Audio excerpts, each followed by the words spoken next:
I'll open by admitting that I had very little interest in Destruction All-Stars before it was announced as a PlayStation Plus title. Since then, however, I found myself getting excited to play what looks like a cool mashup of Rocket League and Destruction Derby. After finally spending some time playing the game both online with friends and solo, I've had a lot of fun while at the same time realising why they decided to make it free to play on PS Plus.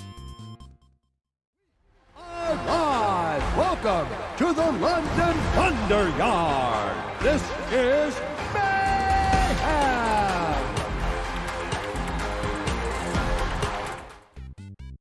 The aim of the game is quite simple. Cause as much destruction as humanly possible by using your chosen car as a weapon.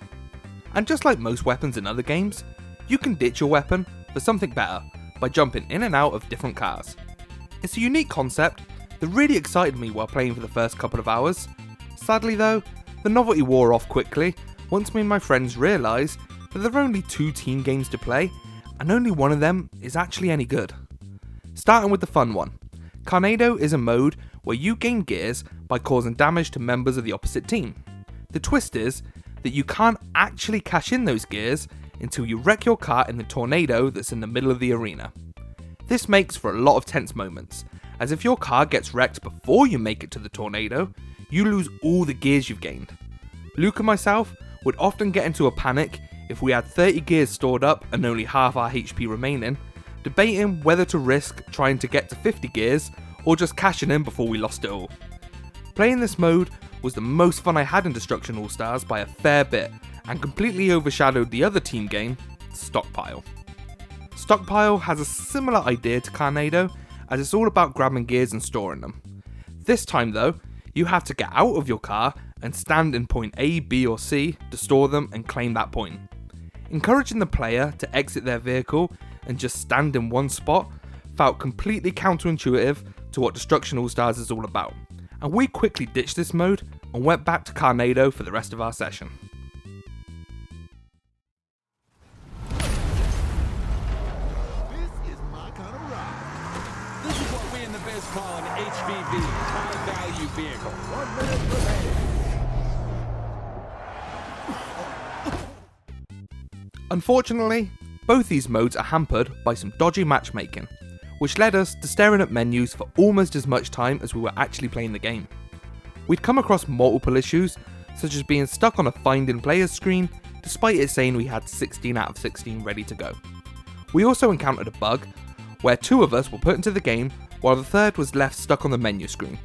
And even one occasion, where I thought I'd been left behind, only to be dragged in after the game had started, and I'd just been assigned a random character to play with.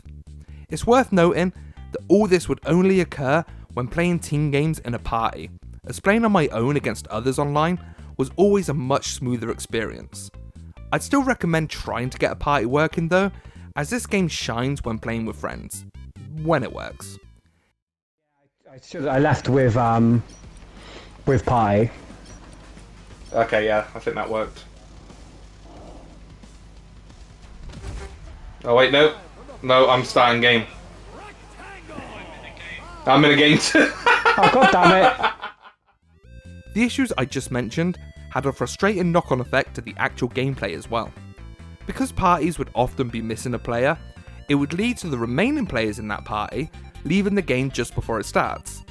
This meant there was more than one occasion where we found ourselves in an 8 versus 4 situation where we'd just be driving around an empty arena looking for someone to hit. I have complete faith that the online team modes will improve after a few patches, as when it works, it's a blast. But at the time of recording, it's currently both a fun and frustrating experience. Someone once told me that respect is earned.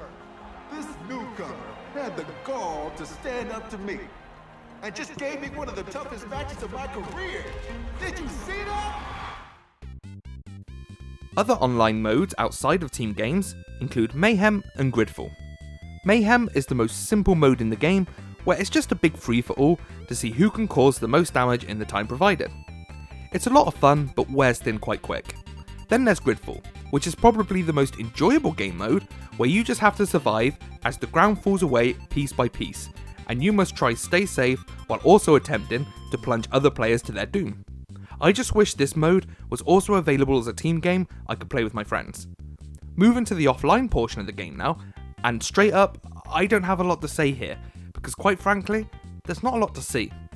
Outside of being able to play all the modes I already spoke about against the AI in arcade mode, we have something called challenges. These challenges act as the only thing close to a story where you take one character through a series of, you guessed it, challenges. Although the cutscenes in between these unique challenges, that I won't spoil here, are wacky and enjoyable, there's nowhere near enough of them. In fact, on day one, there is only 2 character challenges available, and get this, one of them is behind a bloody paywall. I realise this is pretty much a free-to-play game now, but I'd be lying if I said that didn't still boil my piss. While we're on the subject, yes, Destruction AllStars has microtransactions, as we all expected. But other than the stupid decision to make an offline story mode something we have to pay for, the rest really aren't too intrusive and are just there for cosmetics. You can also unlock most of these cosmetics by level progression, so it's not all bad.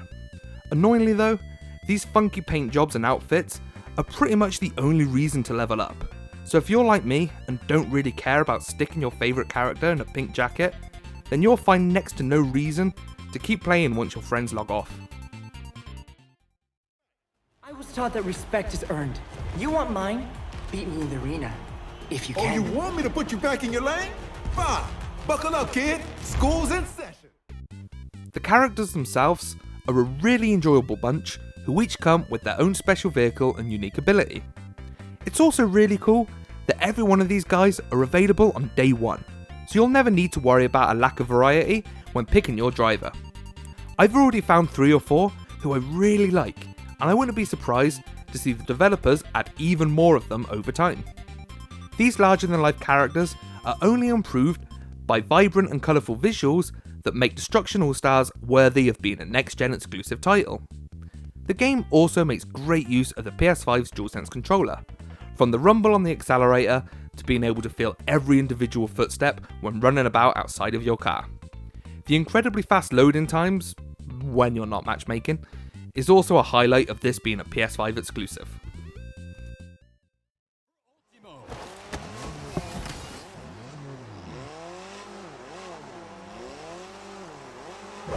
Ultimo's ready to smash the opposition with his breaker. So, in closing, by the time you actually get into a game of Destruction AllStars with your friends, you'll undoubtedly have an amazing time and lose hours of your evening just like I did. And I'm sure the current dodgy experience of matchmaking while in a party will be fixed before too long. Once my friends logged off though, I found it hard to find a reason to keep playing. The offline challenge mode just isn't that exciting, and then they even expect us to pay for the second one. The amazing visuals, great use of PS5 features, and the hilarious inclusion of Bruce Buffer as an announcer all left me with a smile on my big dumb face. But I couldn't help but feel that that's because we got it all for free. If this game had come out as a full AAA title at say 60 or 70 quid as intended, I think I'd be angry at how shallow a lot of it feels. Fingers crossed it stays free to play forever, because that's the best way this game can work for me. I'm sure we'll be back at a later date with an updated review once more has been added. But for now, I give Destruction AllStars on PS5 a 7 out of 10.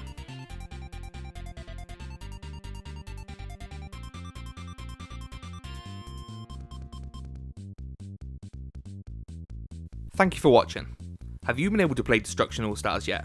If so, let me know what you think of it in the comments below and I'll get back to you. Or just hit us up on Twitter at RespawningUK.